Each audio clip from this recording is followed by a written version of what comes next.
Êxodo capítulo 25, e hoje vamos começar a leitura no versículo 10. Também farão uma arca de madeira de cetim.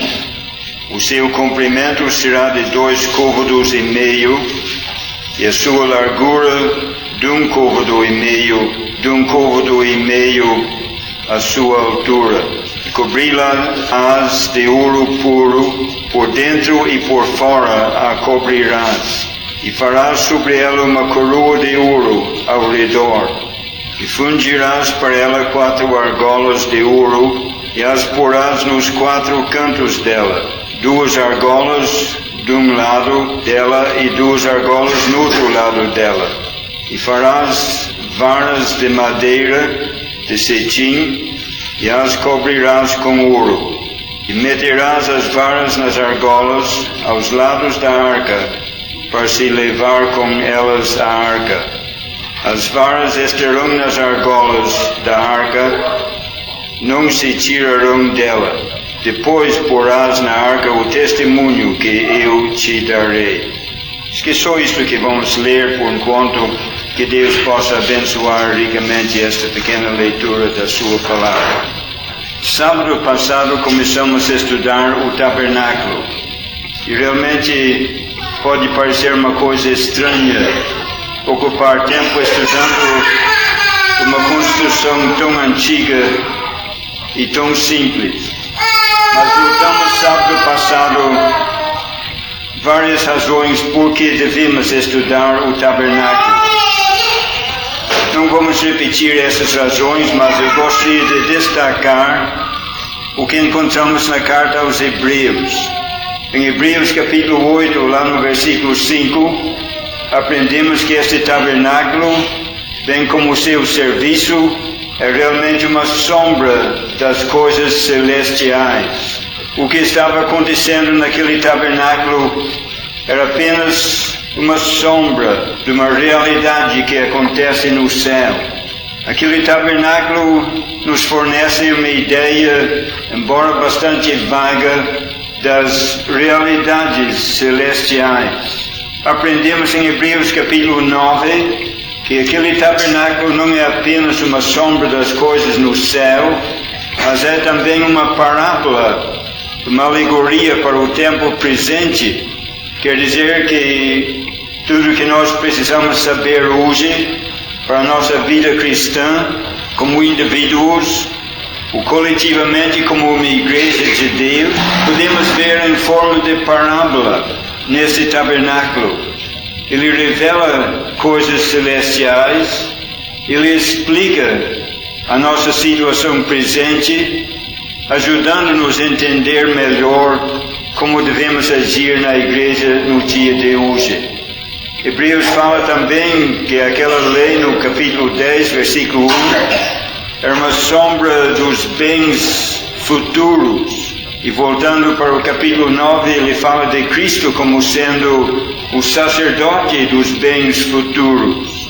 Bens que nós possuímos hoje. As bênçãos espirituais que nós temos, mas naquele tempo eram bens futuros ainda, que aquele povo não estava desfrutando, mas por meio daquele tabernáculo, Deus estava lhes mostrando coisas que serviriam para nós. Como o apóstolo Pedro falou daqueles profetas que Deus usou para escrever o Velho Testamento, como eles examinavam e investigavam aquilo que eles mesmos escreveram, sabendo que escreveram aquelas coisas não para si mesmos, mas para nós.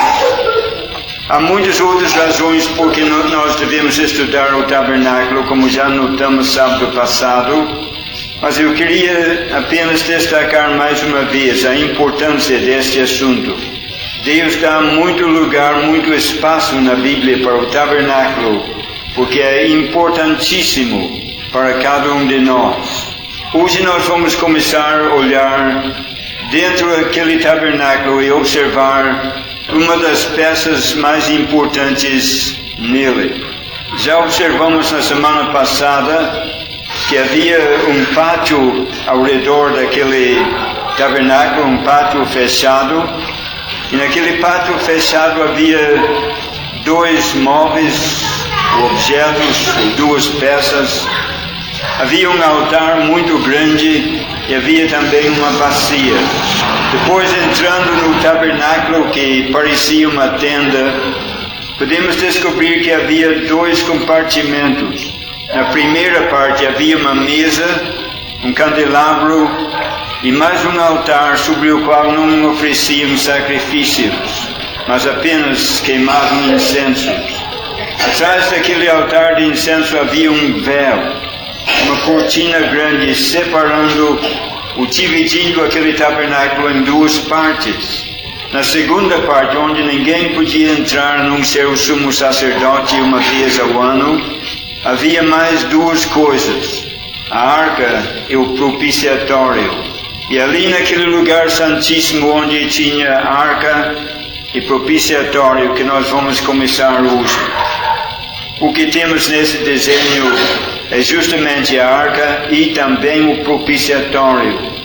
A arca era simplesmente uma caixa pequena e a tampa que colocavam em cima era uma chapa de ouro com 2 querubins. Só que aquela chapa com os 2 querubins não era simplesmente uma tampa, era o propiciatório. Não vamos falar nada dele hoje, deixe ele para o próximo estudo, mas se você podia separar ele da caixa na sua mente, mentalmente tira aquela tampa e leva embora. Pense só na caixa que está embaixo, está contemplando a arca. Podemos pensar em primeiro lugar na importância desta arca, na descrição dela. Era uma coisa simples. Acabamos de ler em Êxodo capítulo 25, que era uma caixa de madeira de cetim. Essa madeira de cetim às vezes é chamada de acácia. É uma árvore que cresce nos desertos pelos quais o povo de Israel passou. A única árvore naquela região que alcançaria tamanho suficiente para ser útil na construção do tabernáculo. Era uma madeira muito dura, até era chamada de madeira incorruptível. A primeira tradução do Velho Testamento para o grego é chamada de Septuaginta. E naquela tradução, esta madeira é sempre chamada de madeira incorruptível. Esta caixa foi feita dessa madeira dura, que não apodrecia, que era incorruptível. E quando feita a caixa foi coberta totalmente, por fora e por dentro, de ouro.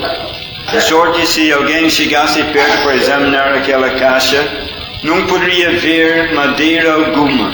Parecia só ouro. Havia madeira incorruptível lá dentro, mas essa madeira coberta por dentro e por fora de ouro. Era uma caixa pequena, 1,5 côvado de largura e altura, e o comprimento de 2,5 côvados. Se você calcular 1 côvado mais ou menos meio metro, você vai ter uma ideia do tamanho. Côvado era um pouco menos de meio metro. Uma caixa pequena de madeira coberta de ouro. O que havia dentro daquela caixa? Se lemos em Hebreus capítulo 9, o versículo 4 vai dizer que dentro daquela caixa, daquela arca, havia 3 coisas. Havia um vaso de ouro que continha um gomer de maná. Um vaso de ouro contendo maná. Havia também uma vara. Era a vara de Arão que lá no Velho Testamento uma vez começou a brotar e florescer. E havia também naquela caixa 2 pedras, 2 tábuas de pedra contendo os mandamentos de Deus. Pelo menos essas 3 coisas estavam ali dentro desta arca. Mas se você voltar para o Velho Testamento e ler no livro dos Reis, 1 Reis capítulo 8, você vai ver aquele tabernáculo aquela arca sendo removida do seu lugar e colocada no seu lugar definitivo dentro do templo. E lemos o seguinte, que nada havia na arca a não ser as 2 tábuas de pedra. Isso não é uma contradição. Hebreus dizendo que tinha 3 coisas e Reis dizendo que havia apenas um. Porque Hebreus fala do tempo quando aquele tabernáculo estava ainda em uso, e aquela arca estava acompanhando as peregrinações do tabernáculo pelo deserto. Naquele tempo havia mais coisas na arca, mas o livro dos Reis não está falando do tabernáculo, está falando do templo, o lugar definitivo onde a arca poderia descansar. E naquele tempo havia apenas as 2 tábuas de pedra. Daqui a pouco veremos porquê. Mas vamos pensar agora na posição daquela arca, onde estava. Quando fizeram o tabernáculo, como já mencionamos, dividiram em 2 compartimentos. Havia aquele véu separando as 2 partes, um véu lindo, que vamos estudar mais para frente. E atrás do véu, no lugar santíssimo, havia esta arca. Era um lugar onde ninguém podia penetrar, a não ser o sumo sacerdote uma vez ao ano. E Deus exigia certas coisas que ele teria de cumprir, e sem aquilo ele não podia entrar. Naquele lugar, oculto aos olhos dos homens, estava esta pequena caixa, contendo o vaso de ouro com maná, a vara que havia florescido e as 2 tábuas de pedra. Agora, antes de considerar o significado de tudo isto, tem mais uma coisa para destacar: a importância desta arca. Lendo nas Escrituras, eu acho que todos podem chegar à mesma conclusão, que esta arca parece ser o mais importante de todos os móveis do tabernáculo. Eu digo isto porque quando Deus deu as instruções quanto ao tabernáculo e os seus móveis e utensílios, Ele começou com a arca. Antes de dar qualquer instrução sobre o santuário, antes de qualquer instrução acerca do sacerdócio, do serviço que teria feito naquele lugar, Ele falou da arca. Ocupa o primeiro lugar. E uma outra coisa importante para nós observar é que de todos os móveis daquele tabernáculo, o único móvel que foi transferido para o templo foi a arca. Tudo indica que esta arca é realmente o mais importante. E por alguns momentos agora vamos considerar o seu significado. Eu espero que vendo isto, lembrando que é uma parábola para o tempo presente, que é algo que Deus deixou no Velho Testamento para nos ensinar e para esclarecer lições preciosas do Novo Testamento. Espero que possamos enxergar o que Deus quer que aprendamos. Esta arca é uma figura do Senhor Jesus. Na semana passada notamos que cada parte deste tabernáculo, cada peça, cada prego, cada parte, por mínimo que seja, proclama a glória de Deus. Vemos isso em Salmo 29. Mas esta arca apresenta para nós lições importantes sobre a pessoa do Senhor Jesus Cristo. Começando com aquela madeira que foi usada para construir a arca. Não foi qualquer madeira. Havia muitas madeiras que em pouco tempo poderiam apodrecer e não serviriam. Mas Deus escolheu aquela madeira que todo mundo chamava de incorruptível para fazer aquela caixa. Se você tem lido o Velho Testamento, você vai lembrar que muitas e muitas vezes árvores são usadas como símbolos do homem, do ser humano, especialmente no livro dos Salmos. Às vezes lemos nos Salmos do ímpio crescendo como uma árvore verde, ou às vezes é o justo que, como uma árvore plantada junto às águas, vai produzindo fruto para Deus. Mas vez após vez no Velho Testamento, o ser humano é comparado com uma árvore. E essa árvore acácia com madeira incorruptível, nesta parábola do tabernáculo, está representando o Senhor Jesus Cristo. incorruptível. A árvore é uma coisa terrena, nasceu aqui na terra, cresceu aqui, e esta madeira de acácia está mostrando algo sobre a humanidade do nosso Senhor Jesus Cristo. Eu creio que todos aqui sabem que um dia Ele se fez homem, um homem perfeito, mas a humanidade do Senhor Jesus Cristo não era exatamente como a nossa. Quando nós nascemos, nós recebemos ou trouxemos conosco uma natureza pecaminosa. Em nós havia pecado, e esse pecado se mostra logo em corrupção, iniquidade, imundícia e rebelião contra Deus. Em Jesus Cristo não havia uma natureza assim. Aquela madeira incorruptível é uma figura linda da impecabilidade do Senhor Jesus Cristo. Ele se fez homem.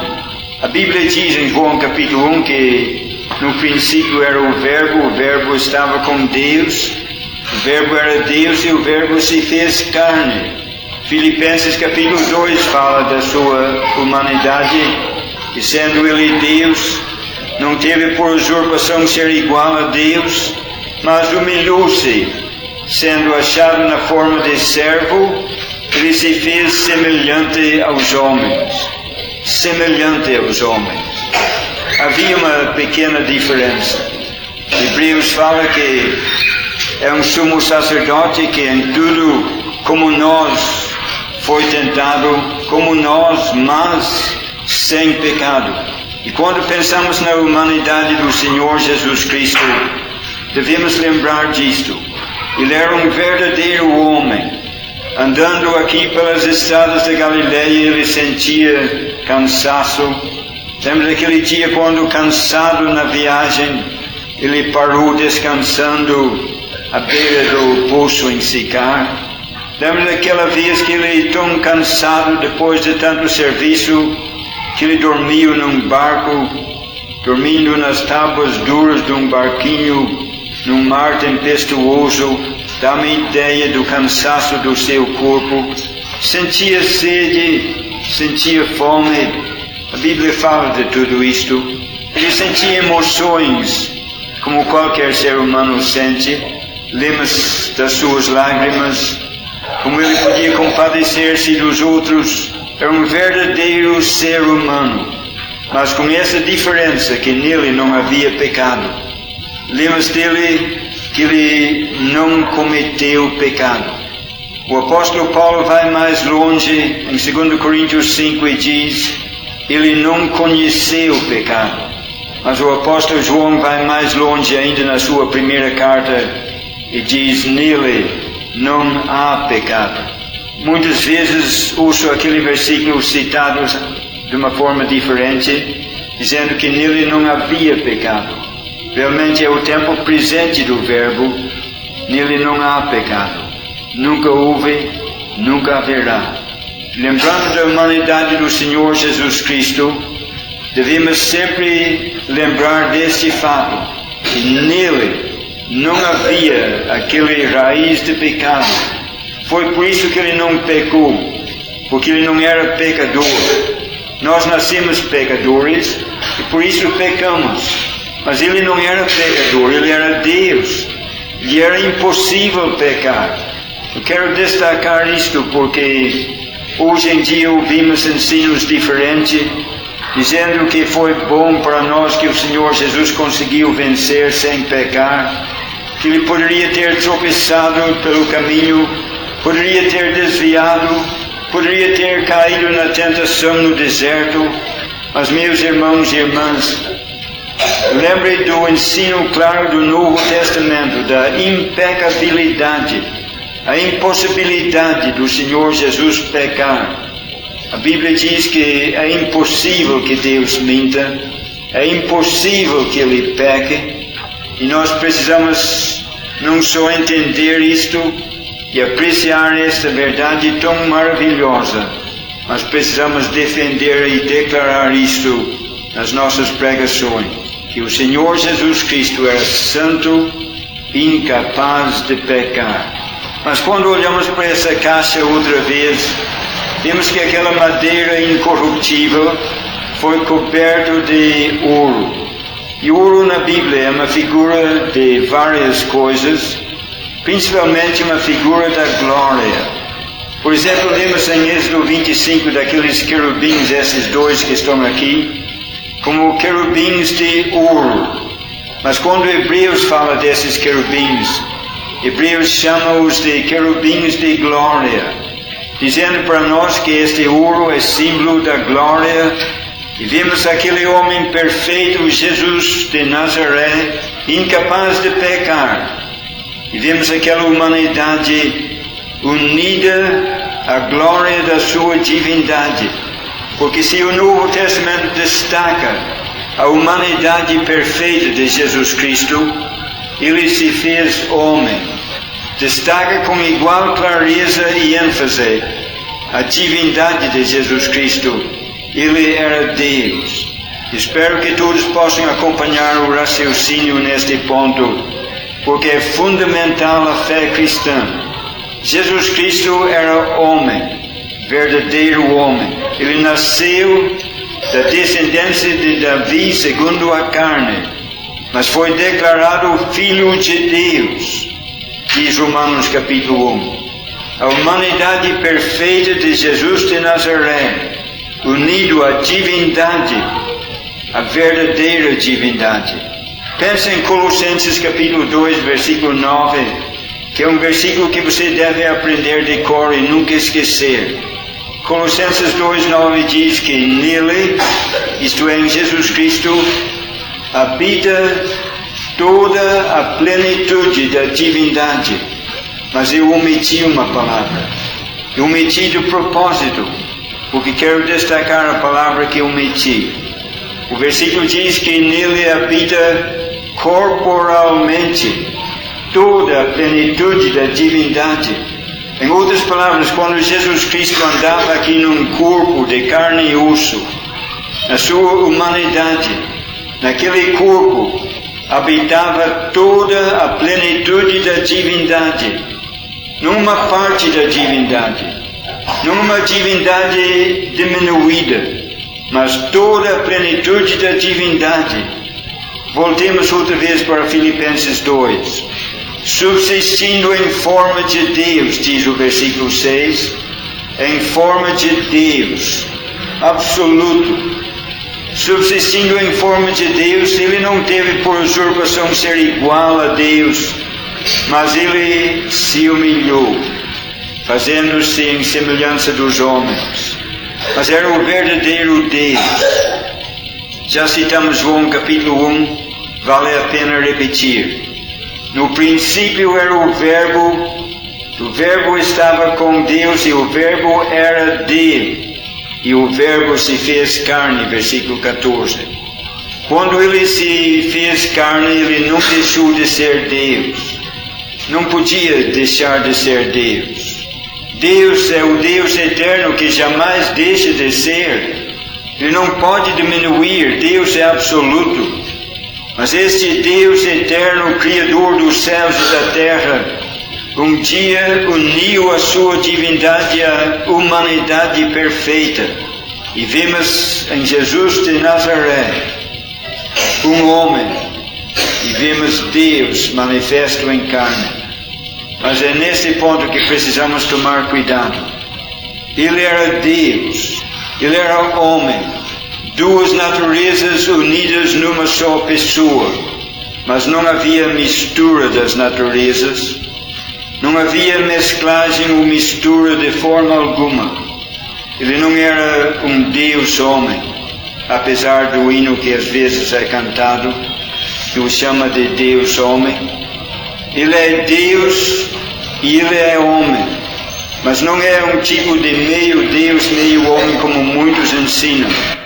Deus jamais pode ser menos do que Deus. E naquele corpo de Jesus de Nazaré habitava toda a plenitude de crer e adorar. Não vou tomar mais tempo citando mais passagens. Eu creio que todos sabem disto, mas essa caixa, a arca, está mostrando para nós em figura a pessoa maravilhosa do nosso Senhor Jesus, que Ele era um homem incapaz de pecar. E embora sendo homem, Ele é Deus, sempre foi e sempre será. Uniu a humanidade à sua divindade, sem deixar de ser Deus, sem diminuir a sua divindade. Não havia uma mistura que diminuísse uma parte ou outra, que produzisse algo que é meio Deus, meio homem. Não havia nada disso, é blasfêmia até falar tal coisa. Mas diante desse mistério podemos só adorar. Eu espero que podemos apreciar isto mais e mais. E quando reunimos no primeiro dia da semana para lembrar do nosso Salvador, que não pensemos somente num homem bom que andava por Galileia e Judeia e foi até a cruz, mas que possamos entender que aquele que estamos lembrando é verdadeiro Deus, se fez verdadeiro homem, e só podemos cair aos seus pés como Tomé e dizer: Deus meu, Senhor meu. Agora vamos pensar um pouco no que estava dentro daquela arca e o significado das coisas que estavam nela. Já mencionamos o fato no início que Hebreus fala de 3 coisas que estavam nesta arca: um vaso de ouro contendo maná, uma vara que havia florescido e 2 tábuas de pedra. Mas quando chegamos no livro dos Reis e vimos este tabernáculo, esta arca no templo, não vimos mais o maná nem a vara. Por quê? Eu creio que Deus tem algo importante para dizer a nós nesse sentido. Quando aquela arca estava acompanhando as peregrinações do povo lá no deserto, havia o maná e havia a vara. Lembra das circunstâncias nas quais Deus colocou essas coisas ali? Quando saíram do Egito, começaram a murmurar, descontentes, reclamar contra Deus. No meio daquele descontentamento e reclamação e murmuração, Deus mandou o maná e mandou que guardassem um gomer de maná num vaso de ouro, que colocasse diante do Senhor, para ter isso sempre em lembrança, para que o povo pudesse lembrar do pão que Deus deu do céu. Foi uma lembrança do seu pecado, mas Deus forneceu pão para o sustento deles. Logo em seguida vemos as 2 tábuas tomando o seu lugar diante do Senhor. Quando Moisés desceu daquele monte e trazia nas mãos 2 tábuas de pedra com os 10 mandamentos. E você lembra a história, não vamos tomar o tempo com os detalhes. Chegando perto do arraial, ouviu aquele barulho de música e danças. E havia lá no meio um bezerro de ouro. E o povo dançando e brincando em volta daquele bezerro, dizendo: este é o nosso Deus que nos tirou do Egito. Parece uma coisa incrível. Pouco tempo antes, semanas antes, Deus os livrou da mão de Faraó. Deus abriu um caminho pelo Mar Vermelho, deixando eles passar, e Deus afogou o exército do Egito no mar. Deus lhes deu pão do céu, água da rocha. Deus fez tudo para eles. E agora eles fazem um bezerro de ouro. Começa a adorar o bezerro. Moisés quebrou aquelas tábuas de pedra, vendo que o pecado já estava no povo e eles já tinham quebrado, desobedecido às leis. Ele quebrou as tábuas de pedra. Deus mandou fazer mais 2 tábuas. Moisés fez, Deus escreveu de novo e mandou que colocasse lá na arca. Aquelas tábuas de pedra na arca lembrava o povo da sua rebelião, da sua idolatria e também da misericórdia de Deus. Mais tarde houve outra rebelião, nos dias de Coré, uma rebelião que tocava mais no sacerdócio. Deus mandou que cada tribo, cada homem apresentasse uma vara. Aquelas varas mortas estavam colocadas diante do Senhor. No dia seguinte, a vara de Arão tinha florescido e estava produzindo até fruto. E Deus mandou guardar aquela vara diante do Senhor, para que o povo pudesse sempre lembrar do seu pecado, dos seus desvios. Agora, tudo isso tem muitas lições importantes para nós, mas vamos pensar em algumas. Dentro daquela arca, então, havia, durante as peregrinações, o vaso com maná, fazendo aquele povo lembrar do seu pecado, mas fazendo-o lembrar também da provisão de Deus. E Deus lhes dava alimento do céu.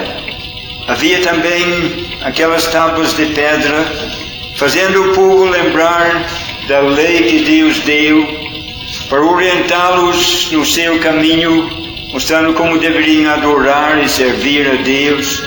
Era luz para o seu caminho. Havia também aquela vara que havia florescido, fazendo-os lembrar que Deus havia fornecido um sacerdócio capaz de ministrar as suas necessidades espirituais. E assim, enquanto eles peregrinavam aqui, esta arca está dizendo que em Cristo, na arca, em Cristo, havia tudo o que eles precisavam.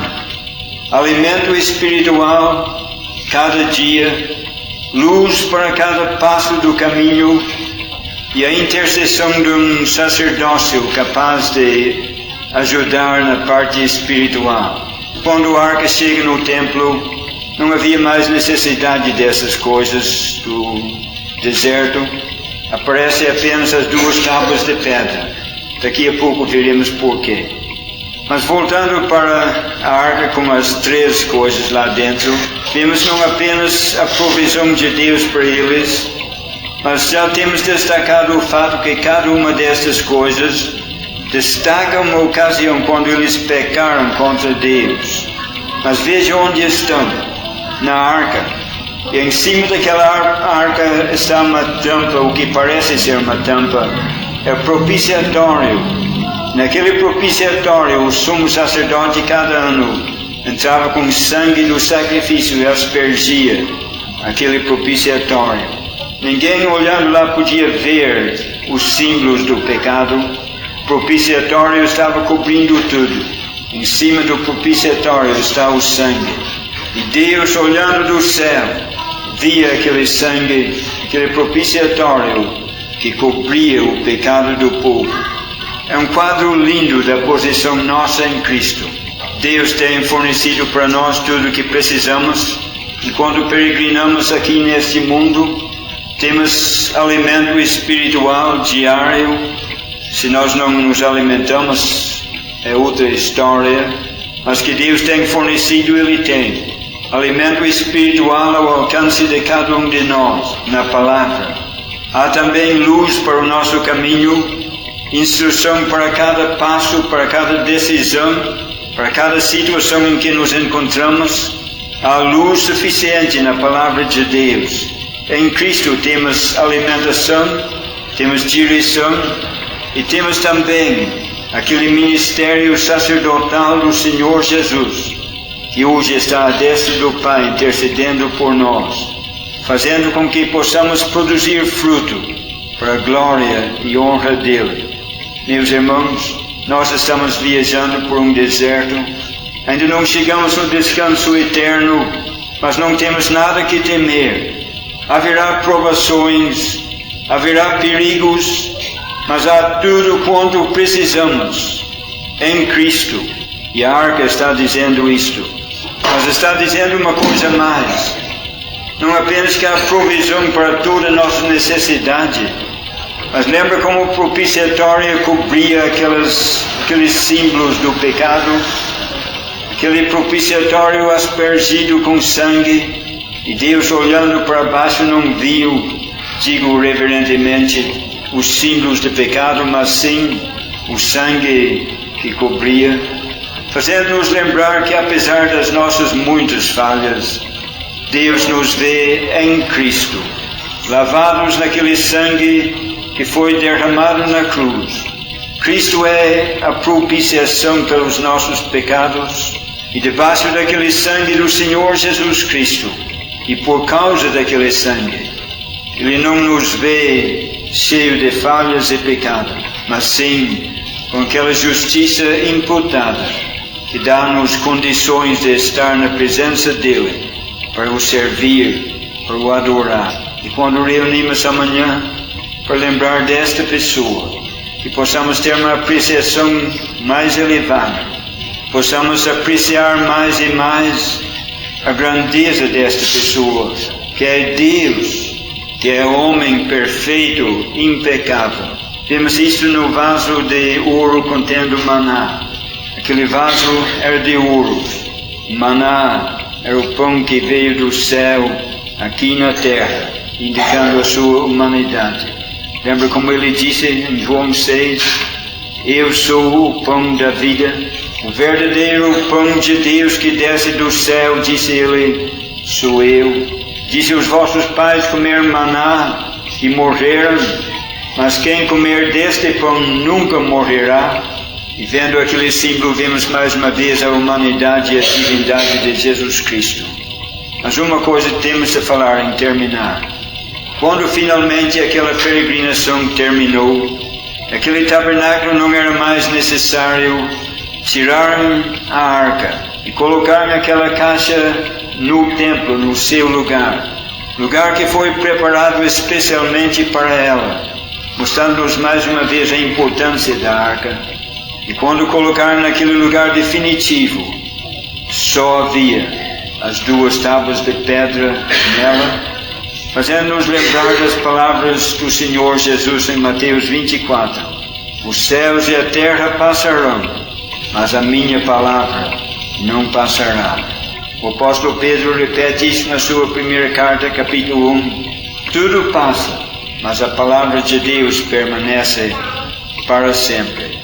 Aqui no deserto precisamos daquele vaso de ouro com maná para nos lembrar da alimentação que Deus fornece para nós. Precisamos daquela vara fazendo nos lembrar do ministério de Cristo em nosso favor. Tudo o que precisamos Ele fornece. Mas irmãos, um dia vamos chegar num lugar onde não vamos precisar mais dessas coisas, onde não haverá mais choro, nem lágrimas, nem dor, não haverá mais noite, não haverá mais morte. Ele há de limpar de todo olho, toda lágrima. Nem vamos precisar mais de sol e lua, porque o Cordeiro é a luz. E na presença do nosso Senhor, com todas as peregrinações já findas, toda a luta acabada, o deserto passado, estaremos com Ele no lar celestial, para nunca mais sair. Assim estaremos para sempre com o Senhor.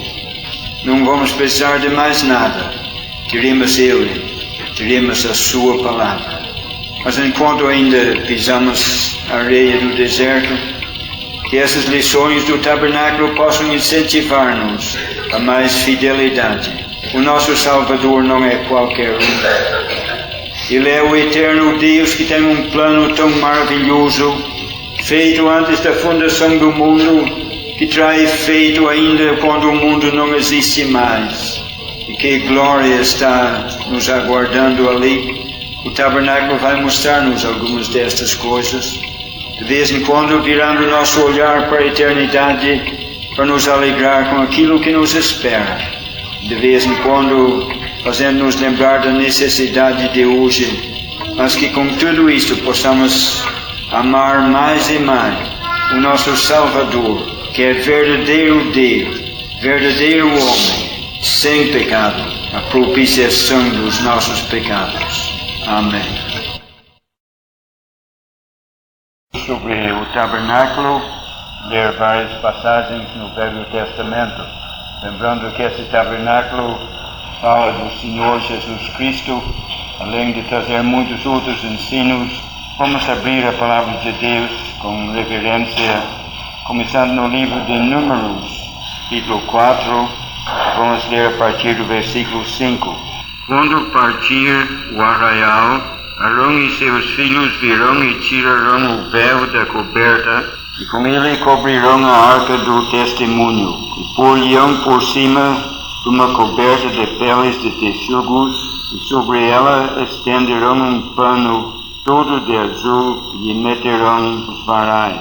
Mais um versículo em Números, capítulo 10, versículo 33. Assim partiram do monte do Senhor caminho de 3 dias, e a arca do concerto do Senhor caminhou diante deles caminho de 3 dias para lhes buscar lugar de descanso.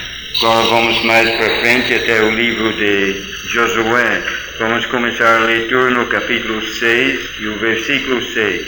Então chamou Josué, filho de Nun, aos sacerdotes e disse-lhes: Levai a arca do concerto, e 7 sacerdotes levam 7 buzinas de carneiros diante da arca do Senhor. E disse ao povo: Passai e rodeai a cidade, e quem estiver armado passe diante da arca do Senhor. E assim foi, como Josué dissera ao povo, que os 7 sacerdotes, levando as 7 buzinas de carneiros diante do Senhor, passaram e tocaram as buzinas, e a arca do concerto do Senhor os seguia. E os armados iam adiante dos sacerdotes, que tocavam as buzinas, e a retaguarda seguia após a arca, andando e tocando as buzinas. E vamos ler mais um versículo em 1 Samuel, o 3º capítulo, a partir do versículo 1. E o jovem Samuel servia ao Senhor perante Eli, e a palavra do Senhor era de muita valia naqueles dias, não havia visão manifesta.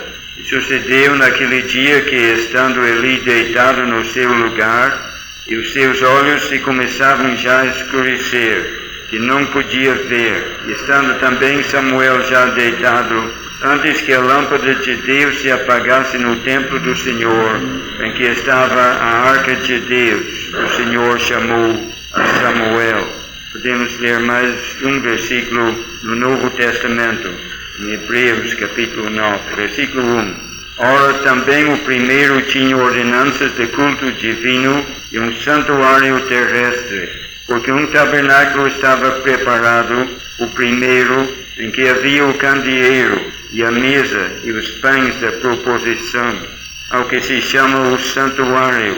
Mas depois do segundo véu estava o tabernáculo, que se chama o Santo dos Santos, e tinha o incensário de ouro e a arca do concerto coberta de ouro toda em redor, em que estava um vaso de ouro que continha o maná, e a vara de Arão que tinha florescido, e as tábuas do concerto, e sobre a arca os querubins da glória, que faziam sombra no propiciatório, das quais coisas não falaremos agora particularmente. Isso será suficiente para a nossa leitura hoje, embora vamos mencionar muitas outras passagens, se Deus permitir. Já começamos a considerar este tabernáculo alguns dias atrás, e observamos a importância do tabernáculo e várias razões por que devemos estudá-la. Devemos estudar esse tabernáculo porque ele tem muitas lições importantes para nós, no dia de hoje. Lições mostrando como a igreja deve agir, como o cristão deve viver. E, além disso, ele traz uma sombra das coisas celestiais, para que possamos saber como será o céu. Observamos que havia um pátio grande, totalmente fechado, com uma porta só no lado oriental. Se alguém entrasse por essa porta, ele ia ver naquele pátio um grande altar, onde ofereciam os sacrifícios. Depois do altar, havia uma bacia, onde ele poderia lavar as mãos e os pés. E depois daquela bacia, o tabernáculo. Esse tabernáculo era uma construção muito simples, de tábuas e panos. E lá dentro estava dividido em 2 compartimentos. Na primeira parte havia 3 objetos importantes. Havia uma mesa com 12 pães, havia um candelabro e havia também um altar de incenso.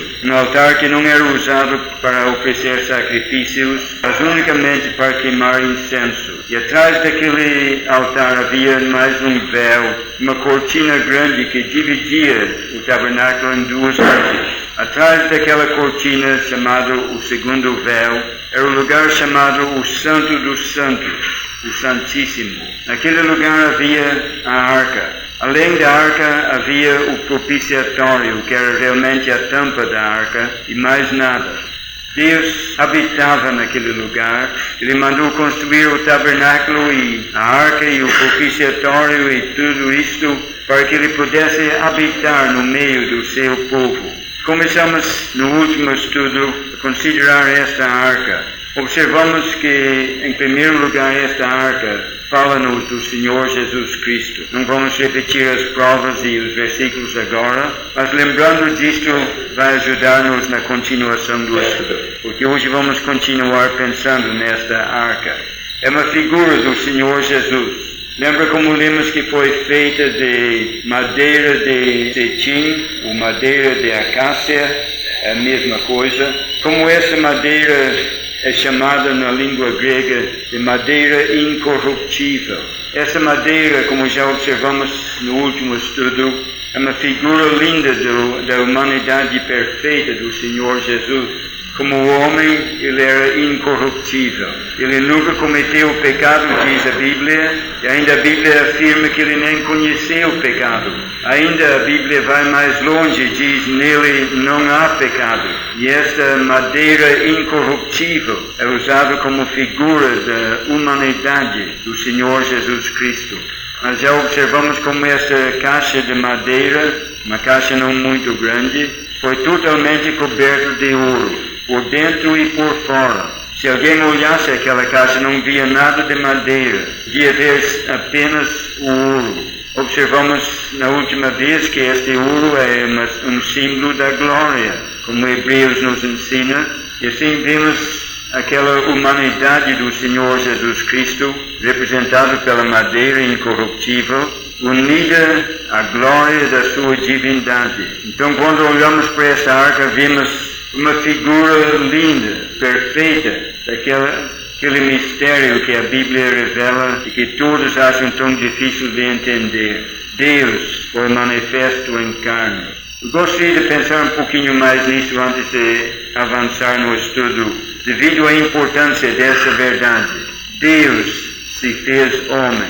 Eu sei que todos sabem disto, e mesmo lá fora muita gente, a maioria talvez, sabe disto. Mas muitos não entendem o que isso significa. E há muitas ideias errôneas, muitas ideias blasfemas a respeito da pessoa do nosso Deus.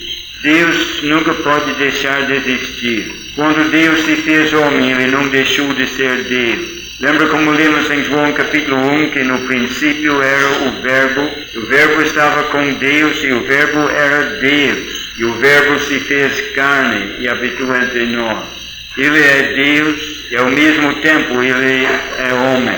Quando você pensa em Jesus Cristo, você está considerando um homem perfeito, com uma humanidade perfeita, um homem igual a qualquer outro, a não ser num ponto. Uma exceção apenas, nele não havia pecado. Ele era o impecável Filho de Deus, mas ele se fez homem, um verdadeiro homem. Mas nunca deixou de ser Deus. Lembra quando ele nasceu na manjedoura em Belém? Alguém que teve o privilégio de chegar naquele lugar e contemplar aquela criança, via uma criança como qualquer outra, aparentemente. A única diferença era que naquela criança não havia pecado, mas era um ser humano perfeito. Mas o que ninguém enxergava é que aquela criança era Deus. E enquanto Maria segurava aquela criança no seu colo, aquela criança estava sustentando o universo pela palavra do seu poder.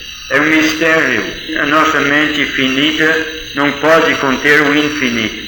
Na realidade não podemos compreender, muito menos explicar todos os detalhes do mistério como este. Mas é o que a Bíblia revela, que Deus, sem deixar de ser Deus, se fez homem. Lembra do versículo que destacamos a última vez em Colossenses 2:9? Nele habita corporalmente toda a plenitude da divindade. O homem Jesus de Nazaré, andando por toda parte na Galileia, na Judeia, era um homem, realmente um homem, mas ao mesmo tempo era Deus. Naquele corpo de carne e osso habitava o eterno Deus. Quando olhamos aquela arca novamente, observamos que havia alguns objetos dentro daquela arca. Mencionamos esses 3 objetos na última vez. Havia um vaso de ouro, dentro daquele vaso havia maná.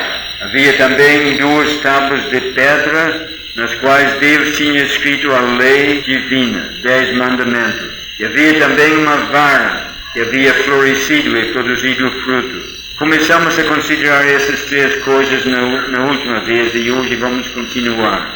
Pensando primeiramente naquele vaso, podemos ver que o maná foi dado, colocado diante do Senhor naquela arca, numa ocasião quando o povo murmurava contra Deus. Aquela maná, em primeiro lugar, lembrava do pecado, da murmuração, do descontentamento daquele povo ingrato. Deus tinha tirado eles do Egito, Deus abria um caminho pelo Mar Vermelho, Deus estava guiando eles para uma terra boa, começaram a reclamar falta de comida. Deus lhes deu o pão do céu, o maná, as mandou guardar um pouco lá no santuário como lembrança. Uma lembrança do pecado daquele povo. Aquelas 2 tábuas de pedra que estavam na arca foram colocadas lá também como lembrança.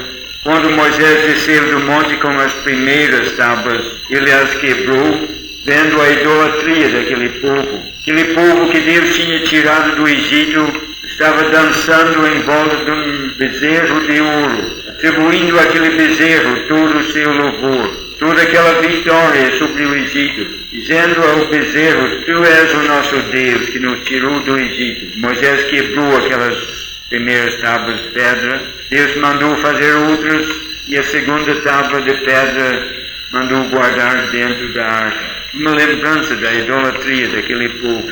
E aquela vara que florescia, lemos dela em Números, no capítulo 16, lemos a história triste de mais murmurações e rebelião. Os levitas não estavam satisfeitos com a posição que Deus lhes deu, queriam ser sacerdotes, queriam entrar no santuário e ministrar, tinham muitos privilégios, mas não eram sacerdotes. Começaram a murmurar contra Arão, contra Moisés. E sem entrarmos nos detalhes daquela história, o resultado foi que muita gente morreu naquela rebelião de Coré, daqueles levitas. Para decidir aquela questão, Deus mandou que cada tribo trouxesse uma vara. E na vara estava escrito o nome da tribo. 12 varas cortadas de uma árvore, varas mortas, estavam colocadas diante do Senhor. No dia seguinte, quando foram olhar as 12 varas mortas, uma delas já tinha flores, já tinha fruto, florescia. Era a vara de Arão da tribo de Levi. Quando o povo viu aquilo, já ficou claro quem Deus tinha escolhido como sacerdote. Deus mandou colocar aquela vara dentro da arca também. Agora veja este fato. 3 coisas dentro da arca, 3 coisas que lembravam o povo do seu pecado. Estão ali dentro daquela arca. Mas em cima daquela arca está o propiciatório, uma chapa de ouro com 2 querubins. Em cima daquele propiciatório está o sangue do sacrifício que o sacerdote aspergiu sobre o propiciatório. Sabe o que Deus está dizendo com tudo isso? Quando Deus olha para aquele santuário onde Ele habita, lá na sua presença, Ele vê o propiciatório, que é Cristo. Ele vê o sangue que foi derramado para remover o nosso pecado. Mas o nosso pecado está coberto, dentro da caixa, fora de vista. Está dizendo que Ele não vai lembrar mais do nosso pecado, porque o sacrifício foi aceito. Mas eu queria ver um outro aspecto desses objetos que estavam no tabernáculo. Não apenas esta maravilha de que Deus não vai lembrar mais do nosso pecado, mas cada objeto ali dentro também fala de Cristo. Tudo naquele tabernáculo fala de Cristo. E há muitos outros aspectos que não vamos mencionar, mas pensando primeiramente no vaso de ouro novamente como maná, aquele maná é uma figura de Cristo. Aprendemos isso em João capítulo 6, quando o Senhor Jesus estava pregando e o povo começou a pedir um sinal. E o povo, aproximando-se do Senhor, disse: os nossos pais comeram maná no deserto. Deus deu esse sinal, mandando o pão do céu.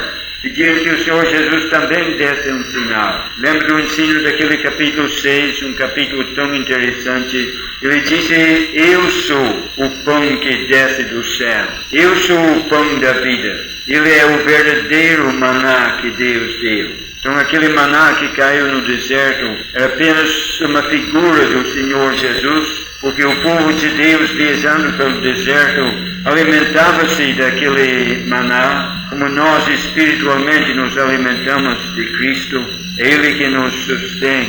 Mas dentro daquele vaso de ouro havia um pouco de maná, figura de Cristo. Diz o livro de Êxodo que foi um gomer de maná, que a quantia permitido o necessário para satisfazer e sustentar um adulto. O que estava dentro daquele vaso então era o suficiente para a satisfação e sustento de um adulto, a porção de um homem. Falando-nos da humanidade do Senhor Jesus mais uma vez, aquele maná, na quantidade exata, representa a humanidade perfeita do Senhor Jesus.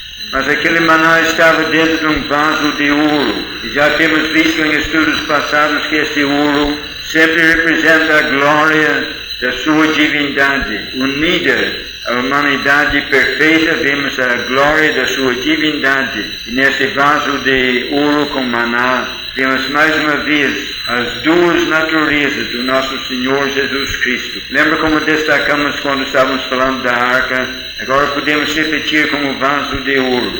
Não houve uma mistura de naturezas. Quando Deus se fez homem, Ele não tornou-se meio Deus, meio homem.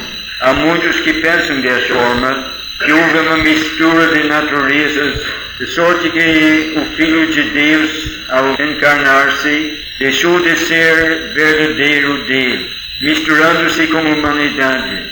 Mas isso não aconteceu, não houve mistura nenhuma entre a madeira e o ouro, não há mistura nenhuma entre divindade e humanidade, mas esse mistério incompreensível do verdadeiro Deus, continuando a ser verdadeiro Deus, e ao mesmo tempo um homem perfeito, numa só pessoa.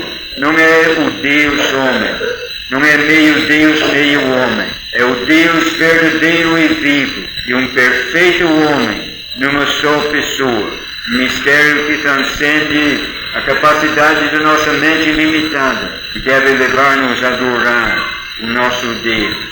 Quando pensamos nas tábuas da lei, não apenas mostra a incapacidade do homem em guardar a lei, porque as primeiras tábuas foram quebradas lá no meio dos homens, mas quando Deus escreveu pela segunda vez, foi guardada dentro da arca. E esta arca, sendo o símbolo de Cristo, mostra que o que os homens não podiam fazer, Ele fez. Nenhum homem podia guardar a lei, mas Cristo guardou. Lembra como Ele mesmo disse nas palavras de Salmo 40, eis aqui venho, ó Deus, fazer a Tua vontade, a Tua lei está dentro do meu coração. Era o único que cumpriu a lei. Ele disse, eu não vim para abrogar, anular a lei, eu vim para cumprir. E o único ser humano que cumpriu a lei de Deus foi o nosso Senhor Jesus Cristo. E aquela vara que estava ali também, era uma vara morta, colocada lá junto com as outras varas, mas no dia seguinte estava cheio de vida. Aquela vara estava ali perante Deus por causa da murmuração do povo contra Moisés e Arão. Murmuraram contra o profeta Moisés, que falava a verdade. Murmuraram contra o sacerdote Arão, que ministrava graça. Quando Jesus Cristo veio cheio da verdade e da graça, ele foi rejeitado. Mas aquela vara morta representa Jesus Cristo, rejeitado e morto.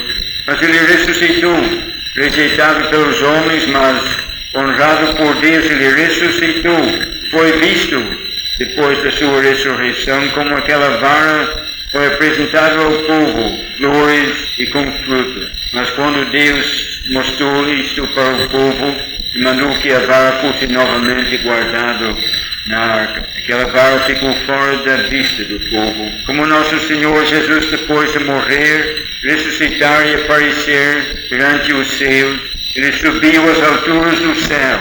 Agora ele está diante do nosso Deus, intercedendo por nós, fora da vista do povo. Então esses três objetos que lembravam o pecado do povo também falam do Senhor Jesus Cristo. Agora, uma coisa interessante que eu gostaria de considerar em relação a essa arca são as viagens que ela fez. Por isso que escolhi esses vários versículos espalhados pelo Velho Testamento, porque aquela arca viajou muito. Durante vários séculos, ela andava de lugar em lugar, começando no Monte Sinai, passando por muitos lugares, até que finalmente ela chegou no lugar que Deus havia preparado em Jerusalém. E quando nós pensamos nessas viagens da arca, podemos aprender muitas lições preciosas. A primeira viagem começou lá no Monte Sinai, onde a arca foi construída.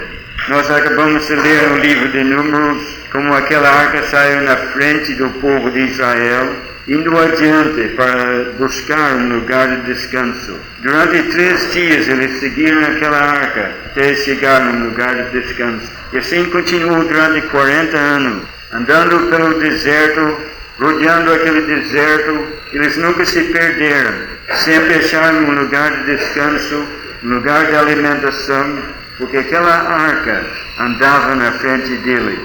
Mas quando não estavam viajando, aquela arca não estava na frente deles, estava bem no meio. Se você ler outra vez em Números, vai perceber que quando eles acamparam, ergueram o tabernáculo no seu lugar, pois os sacerdotes acamparam em volta.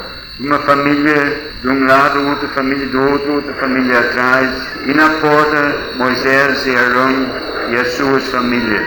Mais retirado do santuário, acampavam-se as 12 tribos, 3 de cada lado, todos cercando o santuário. Bem lá no meio estava a arca.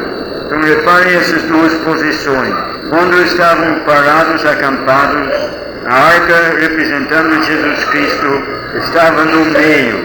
Estavam todos reunidos ao redor dele, e ele bem no meio. Mas quando estavam viajando, ele estava na frente, indo adiante deles, guiando, procurando um lugar de descanso. Precisava dessas duas figuras para mostrar o que o Senhor Jesus faz para o seu povo hoje. Lembramos daquele versículo que todos nós conhecemos tão bem, onde estiverem 2 ou 3 reunidos em meu nome, ali estou eu no meio deles. Quando reunimos como igreja local, ele está no nosso meio. Mas quando viajamos, avançando na vida espiritual, caminhando para o céu, servindo ao Senhor, é Ele que vai na frente. Lembramos de João capítulo 10, naquela parábola tão interessante do pastor entrando no curral, tirando as ovelhas para fora, e quando ele tira as suas ovelhas para fora, ele vai adiante delas, e as ovelhas o seguem.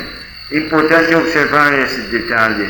Temos isto na arca. Quando Israel precisava viajar, aquela arca ia na frente e eles vinham atrás. Qualquer avanço que nós vamos ter espiritualmente no caminho para o céu, teremos de seguir o Senhor Jesus Cristo. Ele vai na frente. Mas há uma coisa interessante. No mesmo capítulo onde lemos da arca saindo de Sinai e indo na frente, guiando o povo de Israel através do deserto, lemos de um incidente que aconteceu pouco antes de viajar. Moisés sabia que estava chegando o momento de viajar. Lembra como ele encontrou a sua esposa naquele deserto? O sogro dele morava naquele deserto. Então Moisés, pensando nessas viagens, ele pensou: ninguém conhece melhor o deserto do que meu sogro. Ele dirigiu-se ao sogro e pediu que o sogro fosse com ele. Disse Moisés: o Senhor vai servir para nós como se fossem os nossos olhos, para buscar o caminho, para nos guiar no caminho certo, para não nos percamos nesse lugar. O Senhor vai ser o nosso guia. Mas o sogro recusou. Ainda bem, não precisava dele. A arca ia na frente. Naquela arca havia sempre aquela nuvem. Quando a nuvem levantava, o povo sabia que estava na hora de seguir, contar nas suas malas, desarmar nas tendas, e a nuvem começou a andar em cima da arca. Eles seguiram aquela arca pelo deserto e quando parou, já estava no lugar para parar. Mas é uma coisa interessante a fala de Moisés. Em vez de esperar em Deus e aceitar unicamente a direção da arca, ele queria a ajuda do seu sogro, com sua experiência, com sua sabedoria. E quantas vezes a mesma coisa acontece entre nós, e o mesmo erro se repete em igrejas locais. O Senhor está no nosso meio. Ele vai adiante das suas ovelhas, guiando-nos para as águas de descanso e pastos verdejantes. O Espírito Santo está entre nós para nos guiar em toda a verdade, para nos guiar em cada passo da nossa vida. Mas quantas e quantas vezes olhamos ao redor para ver se há um homem experiente, sábio, que pode nos orientar, que pode nos guiar. É tão natural e tão fácil depender da sabedoria e experiência humana, ao invés de esperar na direção do Espírito Santo. Talvez o erro mais comum entre igrejas no mundo inteiro está neste ponto. Uma falta de confiança na direção do Espírito Santo. Precisamos organizar a nossa reunião, precisamos planejar e organizar o nosso trabalho, precisamos de homens sábios para nos orientar em como fazer isto, e os métodos a usar e tudo mais. E em vez de esperar no Espírito Santo, descansamos na sabedoria humana, e não funciona. Mais um detalhe que devemos observar nesta arca: antes de começar a sua viagem, era necessário alguns preparativos. A primeira coisa que acontecia foi que os sacerdotes entravam lá dentro daquele santuário, tiravam aquela cortina grande que se chama o segundo véu, uma cortina tão linda, e colocavam em cima da arca, cobrindo a arca para que ninguém pudesse ver. Depois pegaram uma outra coberta de peles de texugos, ou talvez de focas, porque a palavra hebraica traduzida texugos em alguma versão e animais marinhos em outra versão, realmente é uma palavra que pode indicar vários tipos de animais, não é muito específico. Mas seja o que for o animal indicado por esta palavra, tinha de fazer uma coberta com peles deste animal e colocar em cima da arca. E ainda em cima disto mais um pano de azul, tudo de azul. E assim a arca estava pronta para viajar. Esses 3 panos que cobriam a arca também trazem lições para nós. Aquele véu, aquela cortina que dividia o tabernáculo, tão lindo, é uma figura de Cristo. Hebreus capítulo 10 diz isto, que Ele abriu para nós um caminho até a presença de Deus através do véu, isto é, o seu corpo, a sua carne. Então aquele véu representa o corpo do Senhor Jesus Cristo. Aquela segunda coberta de peles de texugos representa a santidade do Senhor Jesus, como aprendemos em Ezequiel capítulo 16, porque aquele mesmo material foi usado para uma coisa muito especial, para fazer sapatos para senhoras de grande importância, como rainhas e pessoas dessa natureza. Era uma coisa muito cara, e foi usado para fazer esses sapatos em Ezequiel, para que os seus pés não se contaminassem com a sujeira do caminho onde andava. Então representa aquela santidade da natureza do Senhor Jesus Cristo, que o mantinha separado do pecado, como dizem Hebreus, ele era separado de pecadores. E por cima de tudo um pano azul, representando o céu, a cor do céu, mostrando que naquele homem da Galileia, que andava separado de pecadores em santidade perfeita, realmente era do céu. O primeiro Adão, diz 1 Coríntios 15, veio da terra, é terreno. Mas o segundo Adão, o último, ele veio do céu. E vemos tudo isso naqueles preparativos da arca para a sua viagem. Por alguns momentos vamos pensar em alguns detalhes desta viagem. Podia realmente ocupar uma reunião inteira com essas viagens, mas vamos apenas mencionar. Na apostila você verá mais detalhes. Ele começou no Monte Sinai, passou 40 anos viajando pelo deserto, e o povo vinha atrás, sempre achando lugar de descanso, lugar de alimentação e refrigério. Mas uma vez, quando chegaram no final daquela viagem, o povo saiu querendo avançar sem esperar a arca. Já estavam nas fronteiras da terra, queriam entrar para possuir a terra. Mas diz o versículo, mas a arca do Senhor não saiu do acampamento. Não deu ordem para eles avançar, se precipitaram. O resultado foi desastroso, uma derrota humilhante. Por quê? Porque não esperaram o momento indicado pelo movimento da arca. Correndo na frente, tiveram uma derrota vergonhosa. O aviso serve para nós. Se às vezes parece que Deus está demorando e gostaríamos de ver as coisas andarem mais depressa, não permita que a carne nos leve a isto. Correr na frente do Espírito Santo. Precipitar-nos, não ter paciência para esperar em Deus, só leva a desastre, a derrota. Convém esperar. Finalmente chegou o momento quando Deus queria que entrassem na terra.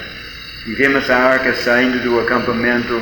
Os sacerdotes carregando aquela arca vão descer, em Josué capítulo 6, até o rio Jordão. Vemos que quando os pés dos sacerdotes entraram nas águas, aquelas águas que vinham descendo pararam, formando um montão de águas, uma coisa impossível de imaginar. Pense no rio Mugim. De repente para aquelas águas. As outras continuam descendo, amontoando. Deve ter sido um espetáculo assustador. Olhando para cá, estava tudo seco. A água foi embora. Toda a água que vinha descendo parou aqui, formando um paredão de água. E a arca estava ali no meio do rio. Todo aquele povo atravessou em terra seca. Quando todos estavam no outro lado, Deus deu ordem para a arca subir e sair do rio, e as águas voltaram ao seu lugar. Impressionante isto. Uma coisa que é difícil de imaginar, mas não é difícil de ver o que isso representa. Aquele rio, como símbolo de morte, mostra o nosso Senhor Jesus Cristo entrando na morte por nós. Porque quando aquele povo deixou o deserto e atravessou o rio Jordão, estavam morrendo para aquela vida velha no deserto, entrando nos lugares celestiais. Aquilo simboliza para nós a morte do velho homem e o começo de uma vida espiritual em lugares celestiais em Cristo. Mas uma coisa que eu quero destacar, embora não podemos mencionar as outras, é que quando vemos aqueles sacerdotes entrando no rio, o rio estava correndo, até transbordando naquele dia. Quando seus pés se molharam naquelas águas frias, parou o rio. Somente aqueles que levavam a arca sentiram aquela água nos seus pés, e somente nos seus pés. Mas para que nós pudéssemos atravessar espiritualmente e entrar nas delícias dos lugares celestiais, numa terra espiritual prometida por Deus, o nosso Senhor Jesus Cristo, representado por esta arca, ele pessoalmente teve de entrar na morte, não apenas os seus pés, mas em todo o seu ser, sentindo todo o peso do nosso pecado, sentindo todo o peso e furor da ira de Deus contra o pecado. Ele teve de suportar tudo, para que nós pudéssemos ter a possibilidade de deixar para trás, mesmo hoje, as coisas da carne e do mundo, e entrar na delícia de uma vida espiritual em comunhão com Deus, em lugares celestiais. Quando entrou lá na terra, as viagens continuaram, viajando através de Jericó. Lembra como aquela arca no meio do povo rodeava Jericó até que os muros caíram. Tiveram a grande vitória sobre o inimigo. Pouco tempo depois vimos aquela arca novamente no meio, entre o Monte Ebal e o Monte Gerizim, e todo o povo reunido, a metade aqui e a metade ali, aquela arca no meio, para eles receberem instrução de Deus e ouvir a leitura da lei. E naquela ocasião a lei foi escrita outra vez em pedras, a arca estava no meio. Para derrotar os inimigos em Jericó, estava no meio, para instruir e fortalecer o povo de Deus entre aqueles montes. Acho que vamos deixar as viagens na terra prometida sem mencionar, só dizendo que ficou muito tempo em Gilgal, depois foi para Betel e finalmente chegou em Siló.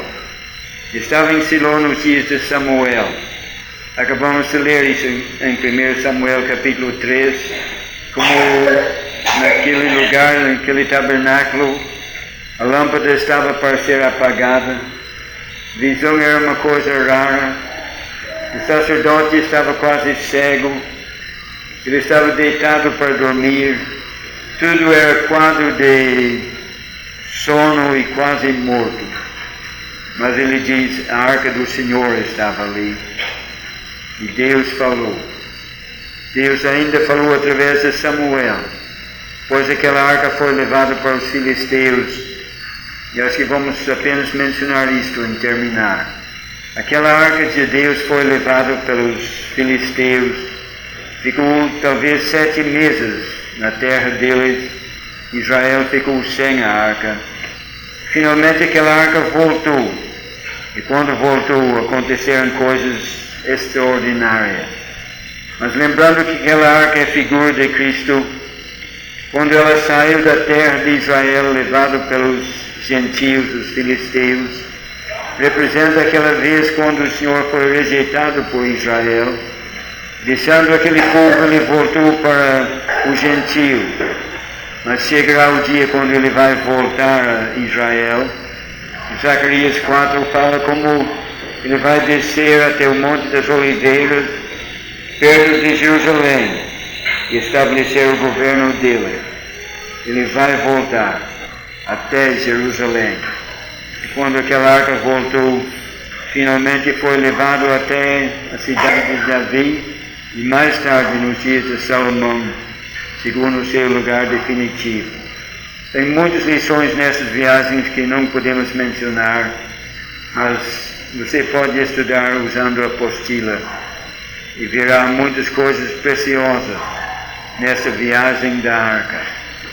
Também na apostila vai encontrar uma lista de nomes dadas a esta arca que não mencionamos hoje por falta de tempo, mas no próximo sábado, se Deus permitir, nós vamos avançar mais um pouco, deixar a arca para trás, mas não esquecer dela.